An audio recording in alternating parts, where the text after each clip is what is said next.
Assalamualaikum, I'm FAIZAH from Group 13 in subject Islamic Theology. Today, I would like to discuss about my study, and this study is about fraud development and linkage with corruption occurrences. Fraud is basically meant as an act of using dishonest methods in order to obtain something from someone else. In a simple word, fraud is when a person intended to deceive others by unjustifiably claiming. There are three types of fraud, which are asset misappropriation, bribery and corruption, and also lastly, fraud or financial statement deception. For bribery and corruption, they both have a similar meaning as an action or effect of making someone or something morally depraved. For financial statement fraud, it occurs when corporations misrepresent or deceive investors into believing that they are more profitable than they actually are. There is a hadith on dishonesty where Allah opposes a liar, slave trader and fraud. The hadith from Al-Bukhari where Abu Hurairah reported the Prophet ﷺ said, Allah subhanahu wa ta'ala said, there are three whom I will oppose on the day of resurrection. A man who gives his word by me but proves treacherous, a man who sells a free person into slavery and usurps his price, and a man who employs a worker and receives a completed job but he does not pay him his wages.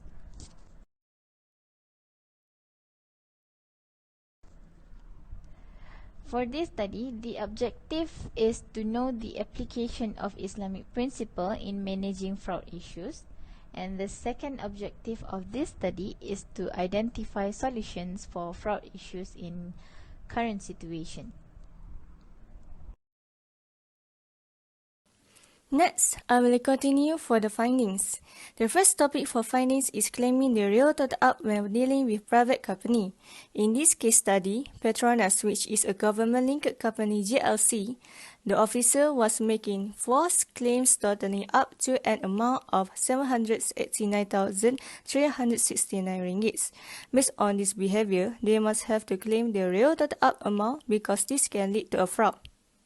If the company take the real amount of total out, they can have a good relationship with the private supply company and will not make the other company getting involved.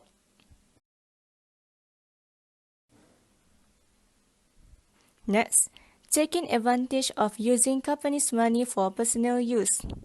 We found a case where a CEO of another government-linked company, GLC, TH Heavy Engineering, was charged with breach of trust after issuing 5 checks totaling 2,575 million ringgit on separate dates. These checks were used for personal gain, resulting in fraud. Based on Islamic attitude, which is akhlaq, we should be honest and responsible, because Allah will not accept a Muslim consumes their rizki from an illegal source.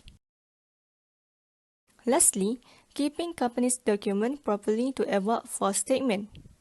Plus, we can see in the case study that errors suffering with their financing losses because of the fraud and conspiracy that they make, which by making a false statements and hiding the company's losses. Thus, the errors auditor, Arthur Anderson, was found guilty for illegally destroying documents that are relevant to the fraud investigation. In addition, keeping the company's documents properly can easily record the true statement of financing and can avoid them financing a fraud. Okay, why this situation happened? Okay, the first one is lack of religious and moral education. All religions in the world call for the same thing, which is to prioritize benefits and forbid harms. Religious and moral education is our light and guide us to face the challenges in our daily life. especially in Islamic teaching. For example, we need to be grateful for the sustenance that we get from Allah SWT, and we should not follow the lust of the greed that will destroy the personal integrity of a person and the society. Nevertheless, a person who does not have a strong faith and lack of moral education since childhood is easily swayed by a hedonistic world that focuses on purely material aspects. They will indulge in the pursuit of wealth and easily fall into the valley of crime by deceiving or taking a bribe for the sake of their own life. Okay, the second is pressure in financial needs. According to the progressive and increasing economic development, all the cost of living will also have been increasing. However, it will be problematic when the household income is not in line with the rising of cost living. Besides, people have to earn more money because their income is not enough to cover the cost of living. For example, they need to think about the debts that need to be paid, or the cost of daily necessities, or the cost of the children's education, and many more.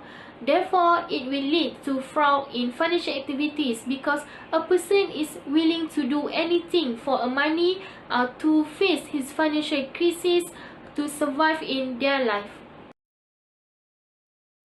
Okay, next I will share about the effect of development of fraud. The first is the country's economy will decline. This decline occurred because the focus of development and investment took place in unbalanced and unequal manner, especially in investment sector when foreign investors do not want to take the risk of investing in our country because they know the case of fraud are rampant and it will give them a high risk of loss. In fact, the development of fraud will also cause the dignity of the country to be tarnished, and other countries will not trust to cooperate in conducting economic or business affairs. The second is triggering injustice in society. Society will be affected as they will fall victim to the crime of such fraud. They will get wrong or false information, especially in financial activities, and cause them loss. Moreover, if it involves corruption, it will show a gap of difference between the rich and the poor, which is the rich will dominate the decision making and will oppress the rights of the poor. In worst situation, it is likely to create the fights that cause the integrity of the society will be destroyed. Assalamualaikum. My name is NURUL BALQHIS binti Muhammad RADZI. Today I will talk about recommended. First, the role of education about ethical and moral value to the younger generation. Every party, namely the government, teacher and parents, need to work together to provide exposure to ethics and value to children to instill this attitude in them. Besides, every education needs to be based on Sharia because every teaching taught by Islamic principle is based on Al-Quran and As-Sunnah. It is also in accordance with the ethic and required in all human affairs where it will lead to interest and benefit to self and society. Example, the younger generation need to be taught to be honest, and trust is an important attitude in life because it can avoid fight and misunderstanding and benefit to themselves and society. Okay, therefore this will make them aware that fraudulent activity are bad attitude and should be prevented from spreading in society. Second point is the government should enforce the law and punishment. This is to ensure that fraudulent practitioners will think twice before committing a crime. Our country's judicial system must be tightened, and the perpetrator of fraudulence must be arrested, prosecuted, and punished regardless of their position. Severe punishment should be imposed on the criminal so that they are not tempted to commit crime in the future. Example, imprisonment from 10 years and above.